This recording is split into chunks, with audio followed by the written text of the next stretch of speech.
네이버가 갖고 있는 건 많은 데이터고 그럼 여기 투자를 하면 뭐가 될까 궁금했죠. 번역이 될 줄도 몰랐고 시를 쓸 줄도 몰랐고 뭘 쓸 줄도 몰랐는데 그런 것들이 나와요. 툭툭툭툭. 최근에 연구 결과가 나온 것들 보면은 코딩을 대신 해줘요. 굉장히 큰 베팅이었어요. AI의 진심입니다. 생각보다 네이버 멋있군요. 선행 연구를 하시니까 앞으로는 머신러닝은 딥러닝 쪽으로 쭉 가게 되는 가능성이 높은 건가요? 아니면 또 뭔가가 나올 가능성이 높은 건가요? 일단은 딥러닝이 거의 다 8, 90% 이상 쓰이고 있는데 물론 그걸로 해결할 수 없는 것들이 있습니다. 말씀드렸던 기본적으로 비슷한 데이터 자체가 굉장히 없을 때 작을 때는 딥러닝이 적용되기가 쉽지 않은 부분이 있어요. 그래서 100%다 먹는 거는 불가능이라 보고요. 근데 이게 끝판왕이냐? 그거는 그렇게 아니에요. 판단하기는 힘든 게 지금 어떤 실리콘 스타일의 소위 말하는 반도체 기반의 컴퓨터 구조, 폰노이만 구조라고 얘기를 합니다. 이거 말고 이제 양자컴이라도 나오거나 혹은 또 무슨 뭐 DNA 컴퓨터 나올지 안 될지 모르겠지만 어쨌든 여러 가지 기존과는 전혀 다른 형태의 컴퓨터 연산하는 방법들이 나오게 되면 나오면 그때는 또 뭐가 어떻게 바뀔지 알 수 없고요. 미래는 절대가 없으니까. 일단 지금 상황에서는 지금 상황에서는 딥러닝이 거의 그냥 대장님을 먹고 있는 그런 상황이죠. 그렇군요. 요즘 딥러닝 다음 워딩이 나오고도 있는데 파운데이션 모델이라고 하는 얘기가 나와요. 그건 딥러닝은 이 사진은 뭐 해바라기야 이렇게 준 데이터를 갖고 학습하는 거고 아까 하이퍼클로버 같은 것들은 그렇지 않고 그냥 도서관에 넣은 거잖아요. 네. 도서관에 넣는 도서관을 여러 가지 만들 수 있고 그런 걸 이용해서 뭘 할 수 있는지 우린 아직 못 봤다. 그러니까 일단 글에 대해서는 봤고요. 그럼 비디오 대해서는 아직 못 봤어요. 오디오 대해서는 좀 보고 있는 중이고 만약에 아까 태블러 데이터에 대한 도서관에 넣으면 어떻게 될까? 그것도 아직 못 본 거예요. 그래서 아직은 못 본 게 좀 있습니다. 좀 그리고 만약에 넣어봐야. 네. 도서관에 근데 그러면 책이랑 비디오랑 다 같이 넣으면 어떻게 될까? 이것도 못 봤고요. 아직 안 해보셨군요. 네, 아직 안 해본 생각보다 겁니다. 별로 안 해보셨네요. 왜냐면 얼마 안 됐거든요.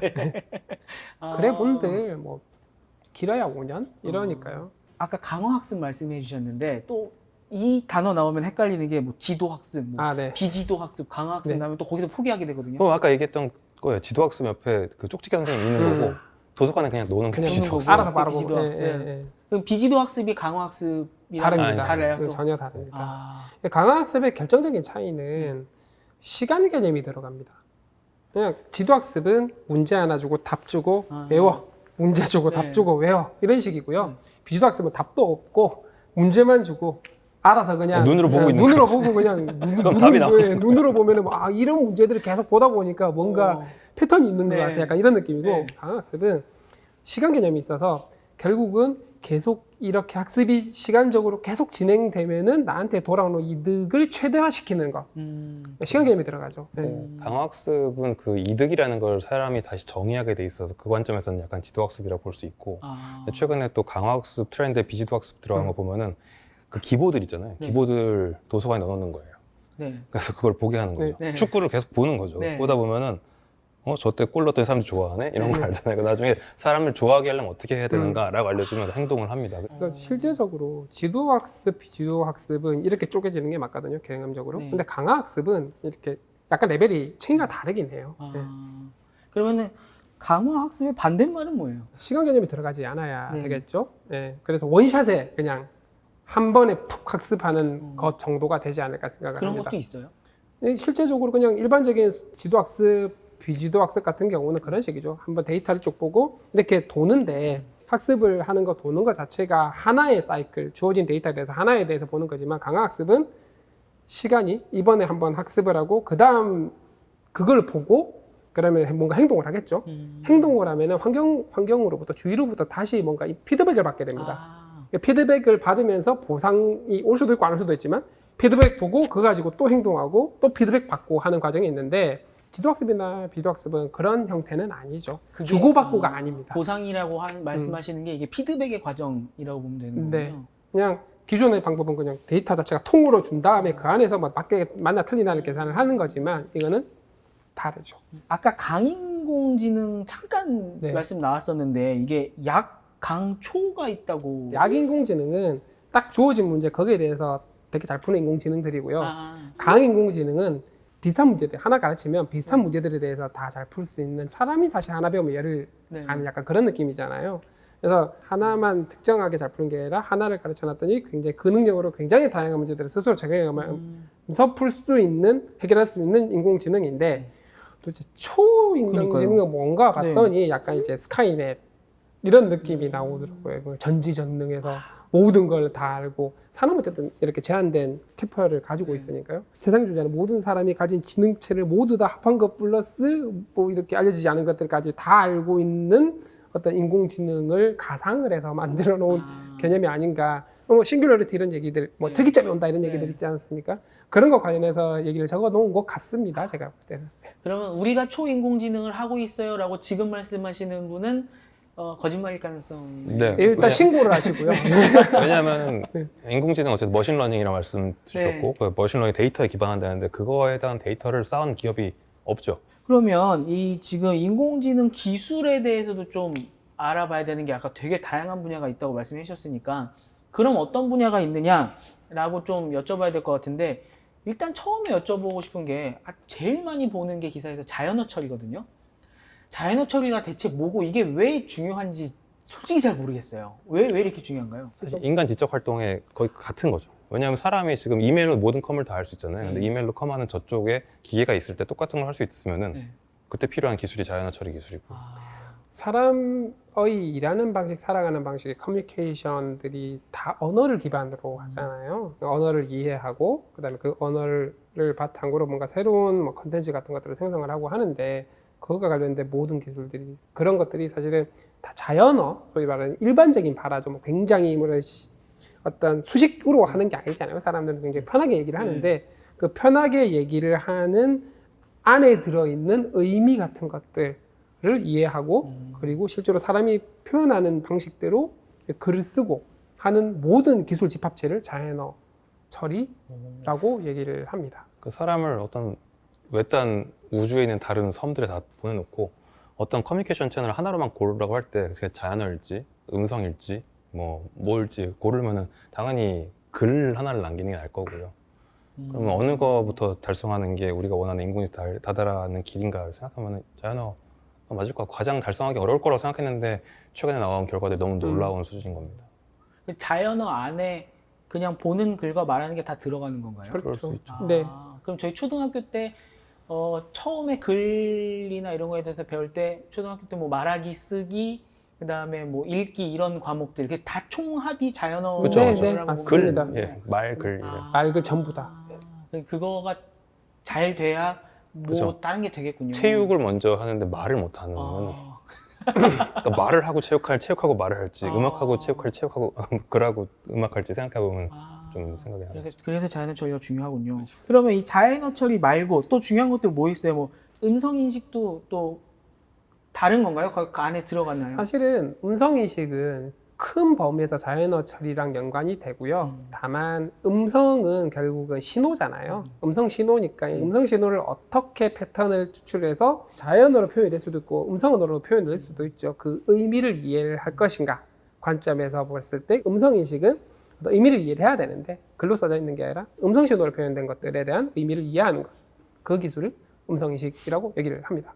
음성을 통해서 하는 건 그렇고 보는 거는 또 뭐가 있나요? 컴퓨터 비전이라고 합니다. 네, 비전 기술이라고 하죠. 이게 시각 기술이고요. 그 앞에 컴퓨터가 붙죠. 네, 컴퓨터 비전 기술 같은 경우는 이제 사진 같은 게 주어지면 이 사진 안에 여기가 어딘지, 물체가 뭐가 들어있는지, 혹은 이 안에 뭐 있는 물체랑 비슷한 물체는 비슷한 사진은 어떤 건지 경우에 따라서는 뭐 이미 그런 사진들을 생성을 해낼 수도 있을 거고요. 그런 사진에 들어있는 어떤 의미를 이해하는 기술들이라고 통칭하면 되겠죠. 근데 그게 꼭 사진에만 해당되느냐? 비디오도 있죠. 그리고 요즘 자율주행차 같은 경우는 전문 용어로는 RGB라고 얘기를 합니다. 그 일반적인 우리 카메라 같은 것들이죠. 이거 말고도 센서 같은 것들 막 날려가지고 물체가 어디 있는지 파악을 하잖아요. 그런 일련 관련된 모든 기술들에 대한 인식 기술 혹은 생성 기술 이런 것들을 다 컴퓨터 비전이라고 얘기를 하고요. 그게 2차원 이미지도 있지만 3차원 어떤 사진 혹은 뭐 비디오 이런 것들도 있지 않습니까? 뭐 그런 것들까지 다 포함해서 컴퓨터 비전이라고 통칭을 합니다. 또 뭐가 있을까요? 인공지능 기술 중에서 좀 중요한 거 알아야 될 거. 일단 뭐 저 최근에 한 거 수요 예측 과제가 있는데 저희가 CJ 대한통운이랑 함께 네이버 풀필먼트 얼라이언스 그쵸. 맞죠? 이름이 네. 예, 그거를 발표한 바 있습니다. 여기 하는 게 뭐냐면은 입고량 오늘 몇 개가 팔릴지 같은 것들을 알지 못하면 그때그때 트럭이 몇 대가 와야 되고 그 몇 명의 사람들을 고용해야 될지를 정확히 매칭을 못해요. 그러다 보니까 늦은 배송이 발생하는 경우가 많습니다. 그래서 그걸 빠르게 하려고 하다 보면 사람을 과잉으로 고용하게 되고 그러다 보니 그거에 대한 투자가 다시 또 느려지고 하는 그런 문제가 있어서 그걸 이제 짱짱하게 예측하는 거를 저희가 하고 있고요.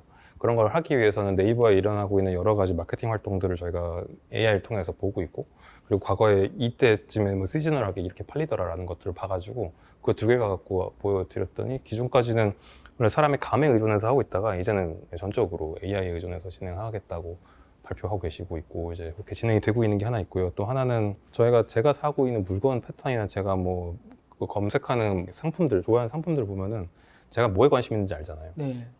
그것들을 만약에 그 도서관이 있고요. 거기에 이제 AI를 더 넣고 나면은 뭘 알 수 있을까? 그럼 제가 뭔가 이걸 봤더니 집에 그럼 딸과 아들이 있구나. 와이프가 있고 어디에 살고 뭐 그런 것들을 추정할 수 있지 않을까 하는 걸 저희 기대를 갖고 하고 있는 하나의 또 기술이 있습니다. 그게 현재 지금 다양한 추천 엔진에 사용되고 있고요. 그건 뭐 추천 기술이라고 보면 그렇죠. 네, 그렇죠. 그러니까 그 사람한테 이걸 추천할 때 당장 좀 전에 제가 본 그 뭐 검색한 뭐 있잖아요. 뭔가 캠핑 하나를 검색하면 캠핑만 쫙 나오잖아요. 네. 다른 거 보면 다른 거 쫙 나오는 이게 아니고 너는 지금 캠핑을 왔지만 사실 캠핑을 잠깐 본 거고 너는 원래 이걸 좋아하니까 그거를 보여줄게. 너는 원래 이런 사람이야 라는 걸 좀 심도 있게 하는 거죠. 아까 말씀드린 저 신경망이 1층, 2층 쌓였을 때 할 수 있는 거랑 그게 한 100층 쌓였을 때 할 수 있는 건 다르죠.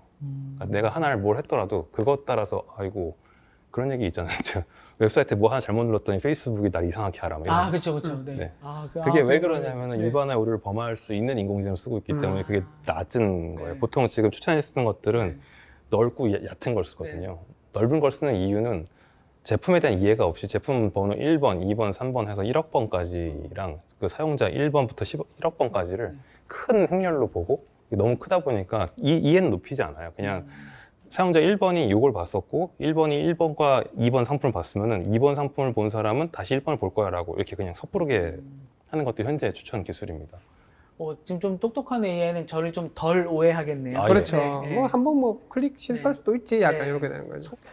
그러면 지금 다양한 기술들에 대해서 들어봤고요. 이제는 네이버 서비스랑 이제 직접적으로 빗대해서 한번 조금 말씀 나눠봤으면 좋겠는데 네이버 이야기를 하면 요새 기사에 항상 나오는 게 초대 규모 AI 이렇게 나오는데 그거는 뭔가요?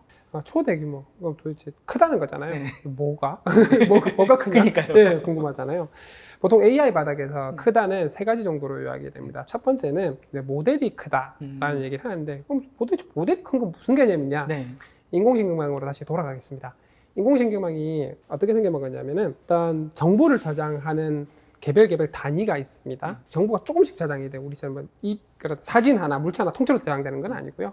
굉장히 부분 정보들이 저장이 되는데 이 정보가 저장되는 게 실제적으로는 어떤 연결선 형태로 저장이 되어 있고요. 도로 생각하시면 됩니다. 도로 같은 거예요. 정보와 정보들이 있고 연결선들이 있습니다. 이 연결선들이 굉장히 중요해요. 이 연결선들마다 각자 고유의 값을 갖고 있습니다. 가중치를 가지고 있고요. 이 가중치랑 입력으로 들어오는 데이터를 같이 계산을 하면 이 데이터가 뭔지를 알려주는 이런 형태의 모델이라고 생각을 하시면 돼요. 연결선이 있고 그 연결선마다 고유의 값이 있는데 이 값을 좀 잘 이렇게 맞춰가는 게 학습이라는 거예요. 딥러닝에서는.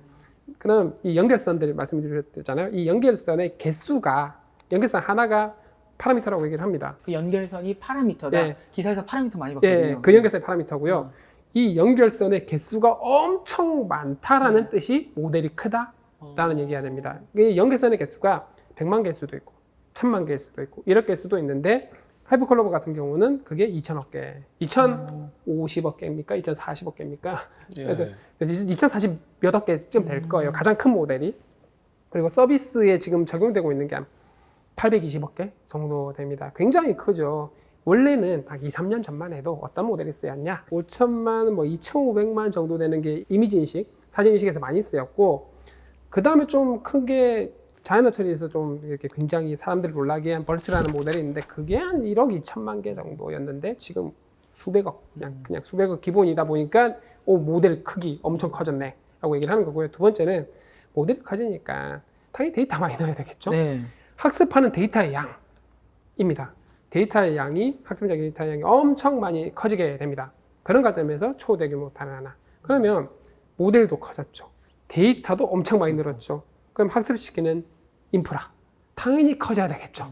계산을 해야 되니까 인프라의 규모도 굉장히 커집니다. 그럼 그 파라미터 연결선은 네. 어떻게 하면 많아질 수 있는 거예요? 뭘 많이 갖고 와야 돼요? 아니면 많이 뭘 해주시면 그냥 돼요? 설정만 하면 됩니다. 아, 나는 이 모델에서 연결선을 이렇게 쓸 거야.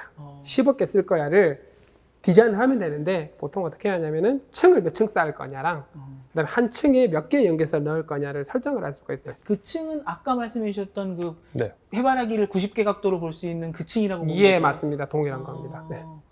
여기가 이게 좀 모델마다 조금씩 다르고 해도 좀 복잡한데 원래는 같은 층 내에는 선이 없어야 되는 건데 어떤 느낌이냐면 한 5층을 하나의 블럭으로 엮어가지고 블럭 단위로 이렇게 몇 개 블럭이냐 이런 식으로 표현을 많이 하거든요. 예.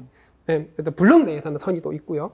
정보를 이렇게 이쪽 부분 정보랑 이쪽 부분 정보랑 이렇게 연결하는 약간 그런 개념으로 보시면 될 것 같고 네. 어떤 중요한 거는 연결선이 엄청 많다. 근데 그냥 옆으로만 쭉 연결할 수도 있잖아요. 네. 그렇게 하면 안 되고 층을 많이 쌓은 채로 해야 된다. 아, 그러니까 뭔가 이렇게 입체감 있게 해야 된다. 그렇죠. 라는 네. 느낌으로. 네. 네.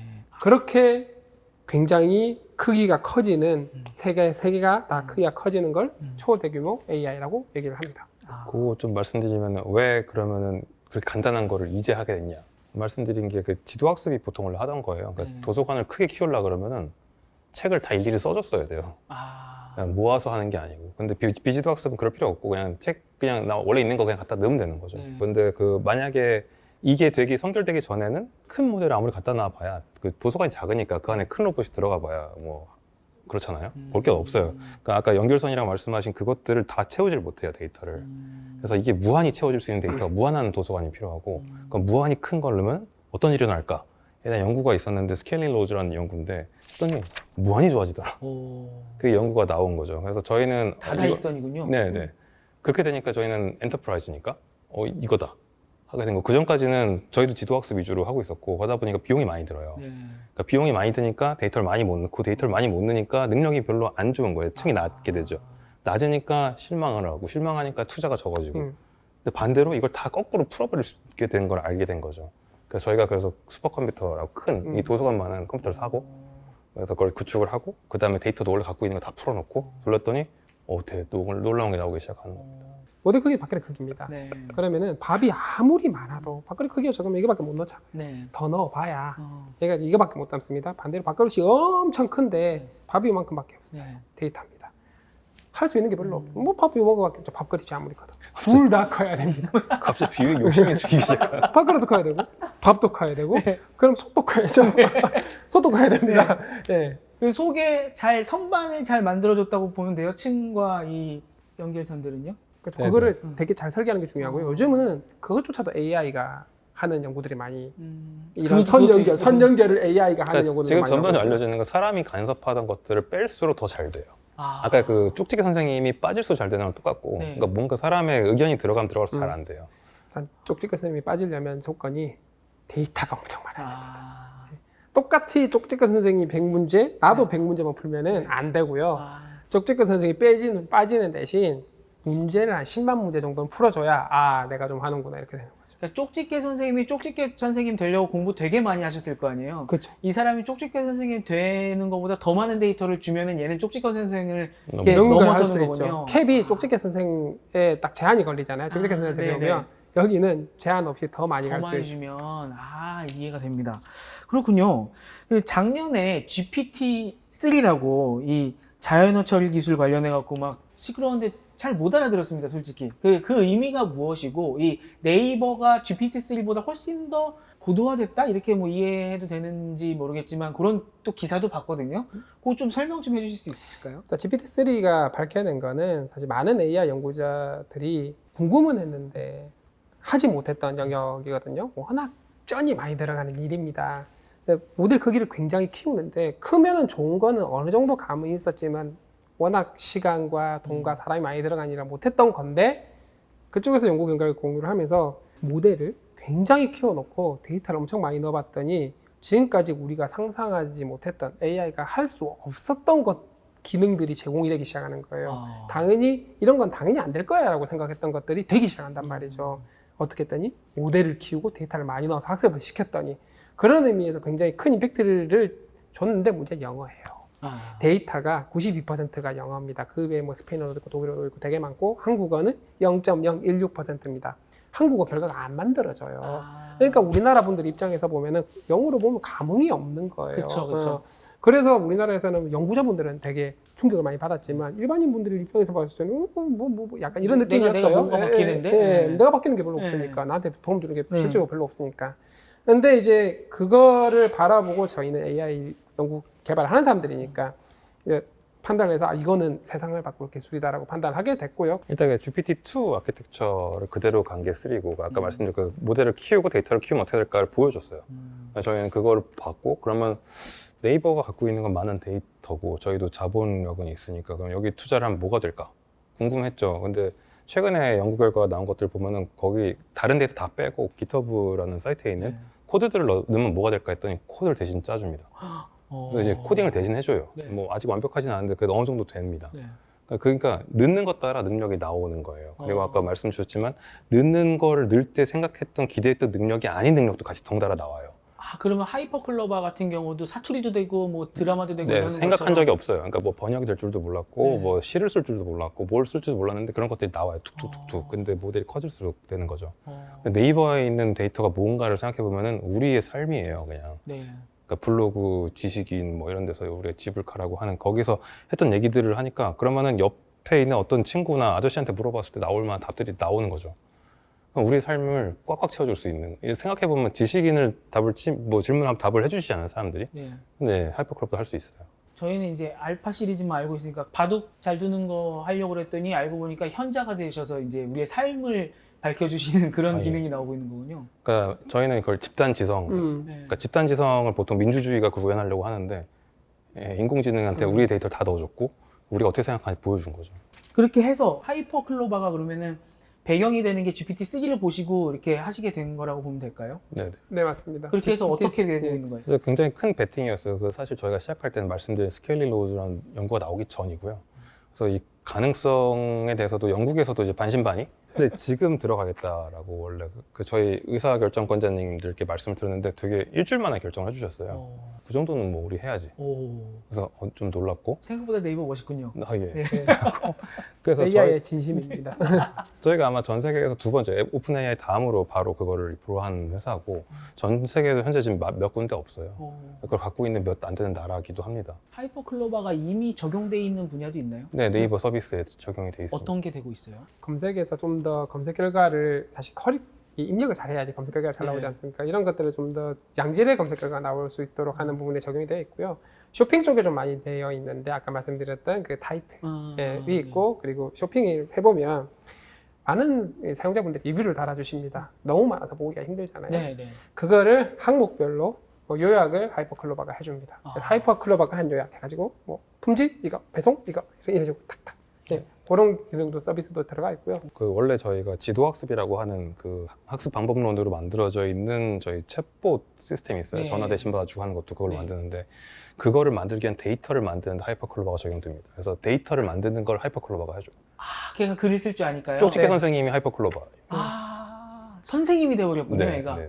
그럼 이 하이퍼클로바가 계속 이렇게 발전을 하게 되면은 궁극적으로 네이버를 앞으로 어떻게 바꾸게 될까요? 그 말씀드릴 수 있는 게 지금 하이퍼클로바 이후에는 지금 AI로 그러한 가능성을 보는 사람들이 AI 엔지니어에서 기획자로 바뀌었습니다. 아, 기획자가 직접 써봐요.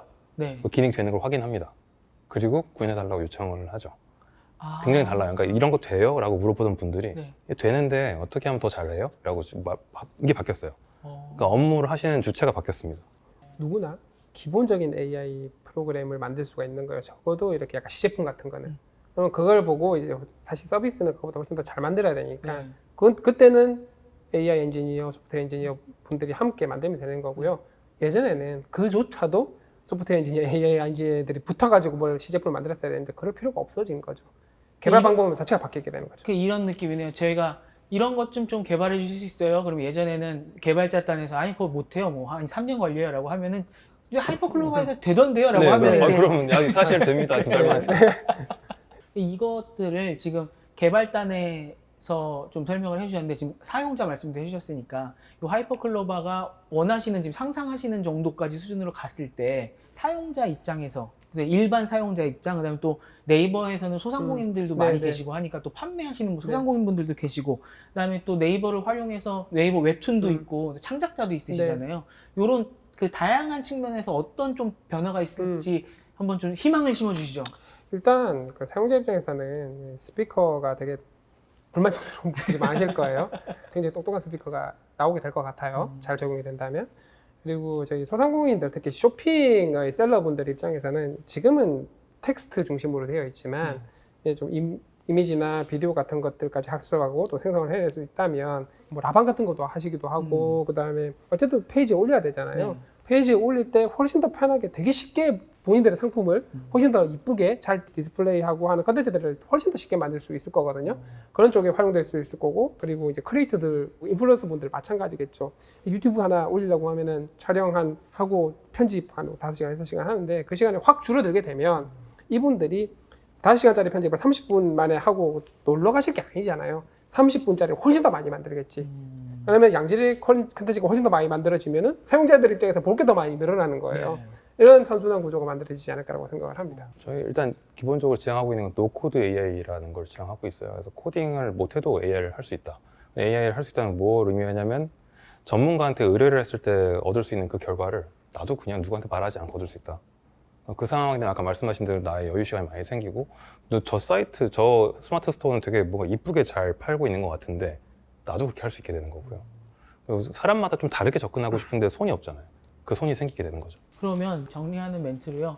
이런 거 이용하시려고 하면 저는 이제 네이버 들어가면 뉴스만 보니까 어디 좀 잘 열심히 보시면은 이런 거 꾸준히 좀 따라가실 수 있을까요? 보고 계시는 분들이. 일단 저희가 페이스북 페이지를 운영하는 있습니다.